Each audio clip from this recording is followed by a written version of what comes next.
Friends, because of the continuity that the Gospel of John has been presenting, I have been focusing on the Gospel reading a lot. That does not mean that the first readings are not important. Particularly today you hear from Isaiah's servant songs. And the way in which Jesus is prefigured in the songs is very, very, very significant. So even as you go through the readings for Holy Week, please do not take your focus of the first reading. I happen to focus on the gospel simply because we do not have too much time, and it would be difficult to deal with the depth that I'm dealing with the scriptures these days. Now, the story of Jesus' anointing is found in all the four Gospels, even though the details may vary. So in the Gospel of Matthew and Mark, we have Jesus' head being anointed, not the feet. And we do not know who actually anointed his head. The name of the person who anointed is not mentioned.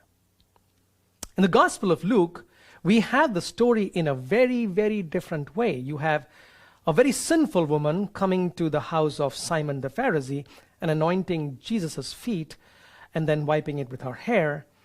Now, it seems to me that these are two separate incidents, even though the woman in Luke seemed to be doing the same things that the woman in Matthew or Mark and John have done. Now, John is the only one who gives us the name, and it was Mary, and we know it's Mary as in Martha's sister and Lazarus' sister.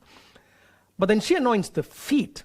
And this is strange because anointing of the feet with oil is neither a royal gesture, nor is it a sign of welcoming an important guest in the house. Yes, they would wash their feet with water, but oil, that is perfumed oil, that is a little strange. And of course, we don't know why. John does not tell us why this strange gesture is being used to anoint his feet. Of course, Jesus will give a meaning to us very soon, and I'll come to that in a little bit. But think about this on a very human level. How incredible it is that Jesus comes to the house of the person who he raised from the dead. What must that have been like? Can you imagine the gratitude Mary and Martha and Lazarus have? I mean, imagine if I could ever raise somebody from the dead and then going to their house later, it just won't be a dinner. I bet it'll be a feast because people will be so grateful. So that human part of connecting with a family that has had somebody being raised to dead and the person who raised is coming to dinner, I find that beautiful. Now, 4 contrasts that John points to in today's gospel reading. First, Martha and Mary. Martha is serving. She's always the server. And thank God, otherwise they would have nothing to eat. So we should thank Martha for being the server that she is. Now, John tells us that when Mary anointed the feet of Jesus, the whole house was filled with fragrance of the oil. Now contrast that with what Martha said just a few days back. Lord, there will be a stench in the tomb. It's been 4 days since he has passed away. So the contrast between the stench of death and the perfumed oil when the God of life is present at home. This contrast is truly, truly important. Now, it is Mary's love for Jesus that is the focus here. And that's another way of interpreting perfumed oil. Love for God is like perfumed oil. It is beautiful. It is holy. It is sanctified. Now we can remember the story from Luke where Jesus visited the house of Mary and Martha was upset as Mary sat at the feet of Jesus. Remember that? In our story, Martha is not upset. Now Jesus said of Mary in the Gospel of Luke that Mary had chosen the better part. And here too, Mary's love is prominent. She sits at the feet of Jesus. And this will continue even after the resurrection. It was Mary to whom Jesus appeared after the resurrection. In fact, Jesus appeared in John's Gospel to Mary before he did appear to the other disciples, to the other apostles. So Mary's love, it's just beautiful. Keep that in your mind for Holy Week. And then there is a contrast between Mary and Judas. Mary anoints Jesus' feet, right? In comes Judas. And John tells us that Judas is coming with very specific agenda in his mind. He is going to betray Jesus. So on the one hand, Mary is full of love for Jesus, but Judas is filled with hypocrisy and self-interest.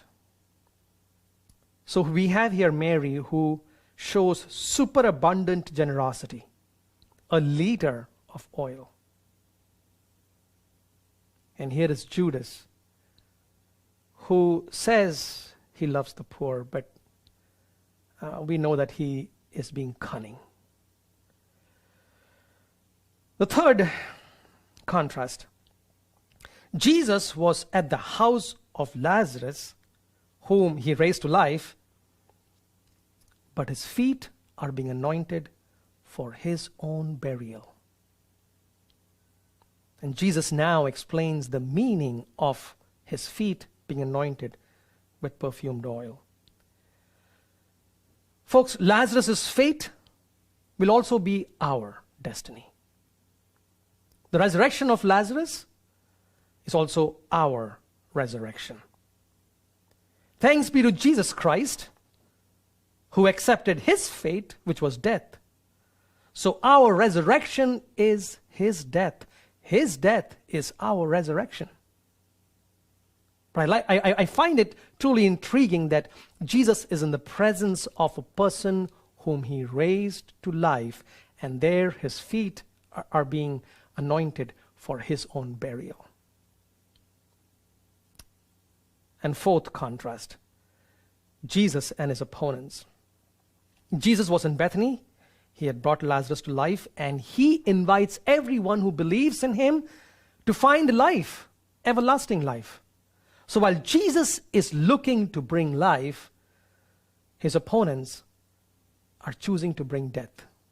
Not only for Jesus, but this is shocking that they even want to kill Lazarus, because through Lazarus, people were coming to believe in Jesus.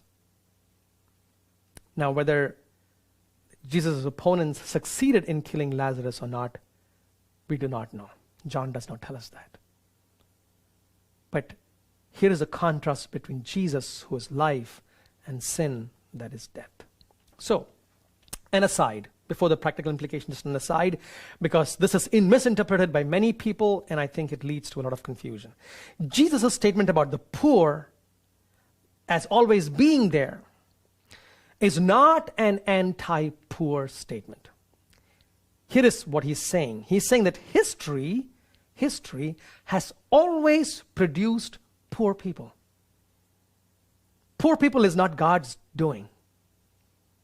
It's human beings who have created a society that creates the poor.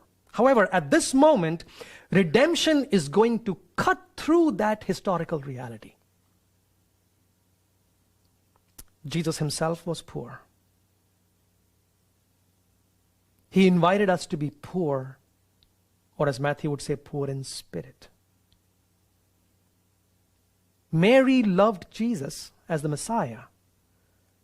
But in wiping his feet, anointing his feet, she's also loving the Jesus who is poor. Those who say that Christianity's focus is love of God, that is exclusive of social justice and charity, perhaps are filled with the same hypocrisy that Judas was filled with. The same self-interest that Judas was filled with. And I'm not the only one who's saying this. Here is Pope Francis's tweet on this for today. Pope Francis tweeted today, "We will be judged on our relationship with the poor." When Jesus says, "The poor you will always have with you," he's saying, "I will always be with you in the poor. I will be present there." This is the center of the gospel, so much so that we will be judged on it. Practical implication. Does your heart warm up when you think of Mary's love for Jesus? Thank God the story has been captured by John. It's a very messianic story, but it's a very human story. Does your heart warm up when you think about how Jesus came to her defense when Judas said something to her? Jesus came to her defense. Man, Jesus said, "Leave her alone." I love this love between Jesus and Mary to be beautiful. How can we love like Mary? And how can we be present to Christ in the way Mary was? How can we allow Jesus to love us like Jesus loved Mary? Many of us don't consider ourselves worthy of that, huh? Mary is always found seated at the feet of Jesus. Where does Jesus find us?